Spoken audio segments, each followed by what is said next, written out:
Hi.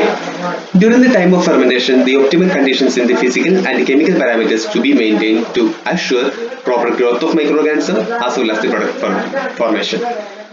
In all fermenters, there will be some control system to ensure the physical and chemical parameters are being maintained at the optimal level. In this video, I am going to talk about fermentation process control mechanisms. So, fermentation process control is to maintain the optimal conditions for the product formation. So there are two different components in control systems. First one is monitoring system, secondly the controlling system.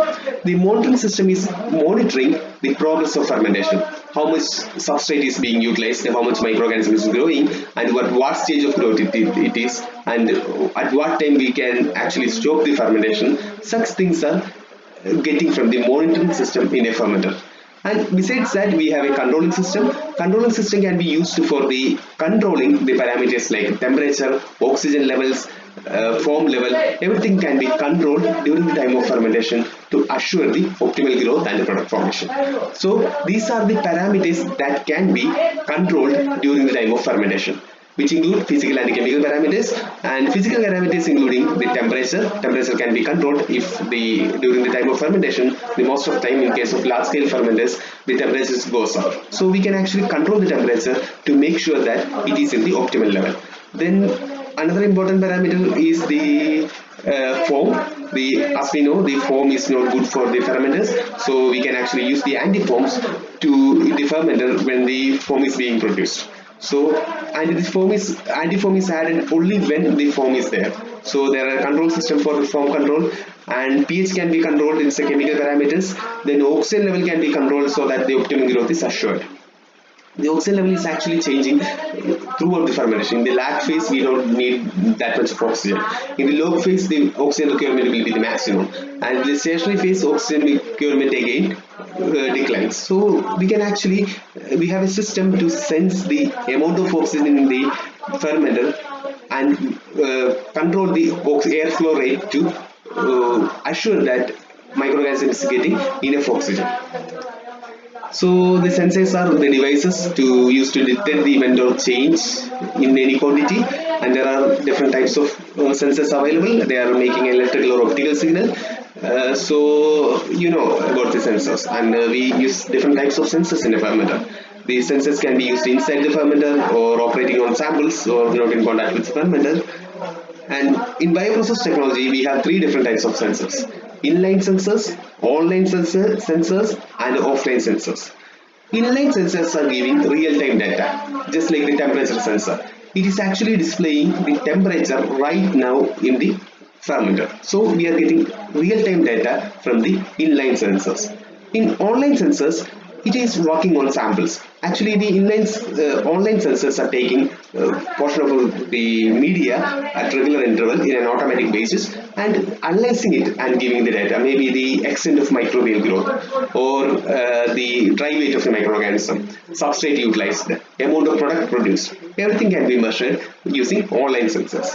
In offline sensors, we actually need to take samples from the fermenter and analyze in a different equipment, so they are not actually connected to the fermenter. So we have inline sensors, online sensors, and offline sensors, and its application vary depending on the type of the fermenter. So most important parameters to be controlled in a fermentation, I would say it is the temperature. Temperature can be measured using different types of sensors, which including the basic type of mercury in glass thermometers. We can actually use it to measure the temperature manually, or metal resistant thermistors, which is actually making electrical signals, or the thermistors can be used to measure the temperature. Once we know the temperature of the fermenter, we can control the temperature by using coils or jacket, heating coils, cooling coils, heating jackets, cooling jackets, or heating elements. The heating elements will be like, you know, something we see in the water heaters or something like that. And thermocirculators, it will circulate coolant or the heating medium through the thermocirculators. For large fermenters, we only need cooling. We don't need heating because large fermenters used to be have high temperature due to the metabolic heat. And it should be noted that the hotspot should be avoided. Hotspot means if you are fermenter, we are using a heating coils or something like that. Around the coils, the temperature will be very high, but throughout the fermenter, temperature is not distributed well. If the fermenter is not agitated well, that can occur, and which leads to the death of microorganisms. So hotspot should be avoided in large fermenters. Next parameters is dissolved oxygen. Dissolved oxygen can be measured using steam sterilizable oxygen electrodes.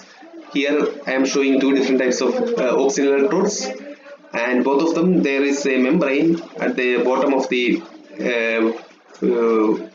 probe, the sensor. Sensor is also called a probe, and this membrane is permeable to the oxygen. And here we can see a cathode which is made up of silver, and there is a anode which is made up of lead, and the potential difference between the anode and cathode is used to measure the dissolved oxygen levels. Here things are little bit similar, but the anode is made up of aluminum chloride. So this is aluminum and it is immersed in a medium of aluminum chloride. Then cathode is made up of platinum here, and this cathode is just placed inside the membrane. So this membrane is also permeable to oxygen. So these sensors can be used for detecting dissolved oxygen. The first one is galvanic oxygen probe, and this one is polarizographic oxygen probe. And there is also phase fluorometric sterilizable optical sensors. It uses light, the lasers, to detect the oxygen levels.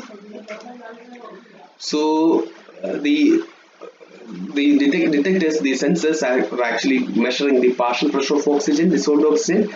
It is depending on the partial pressure of dissolved oxygen is depending on the concentration of oxygen in the medium and the total pressure. So if the concentration of the oxygen increases, the partial pressure increases. Also, if the pressure of the fermenter is high, oxygen content is also increased. So the partial pressure is also increased.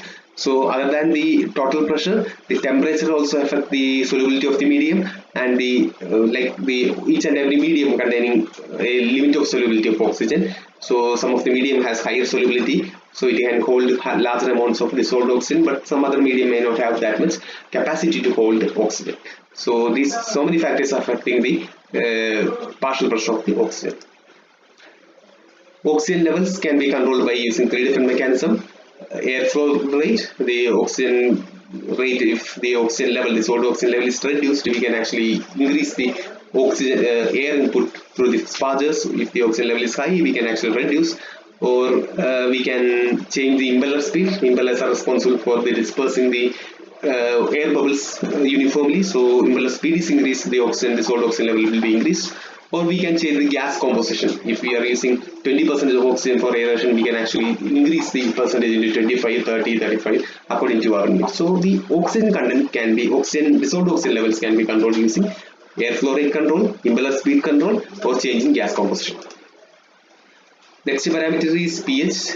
For pH measurement, we are using combined glass reference electrodes, something we are using in our laboratory, but the industrial probes will be more resistant to chemicals, and it can be used continuously. So here also we have a glass membrane.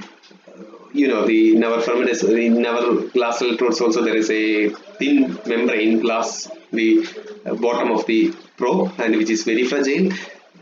Then here we have a silver wire coated with the aluminum chloride here, and on the top of it we have a silver chloride tip, and we have reference electrode as KCl.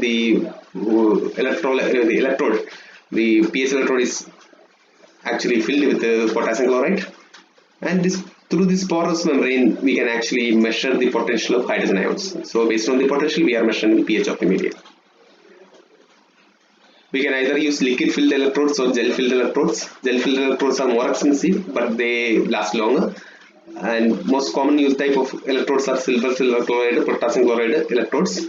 They should be autoclavable because the fermenter need to be autoclaved, so it should be also autoclavable. And for most of the pH adjustments, we are using on-off control system or proportional control.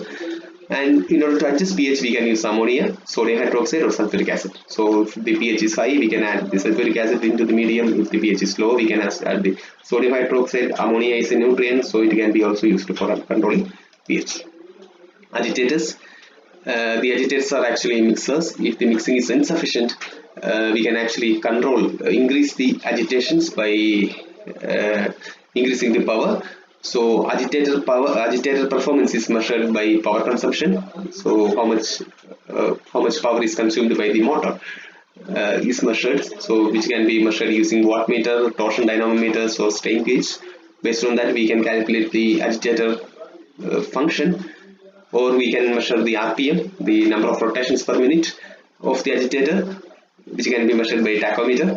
Then we can control the agitator by using variable RPM AC split motors. So if the agitator power is less, we can actually increase the power of agitator, or we can increase the RPM. So it is just to assure that enough agitation is present throughout the fermentation. Thank you so much.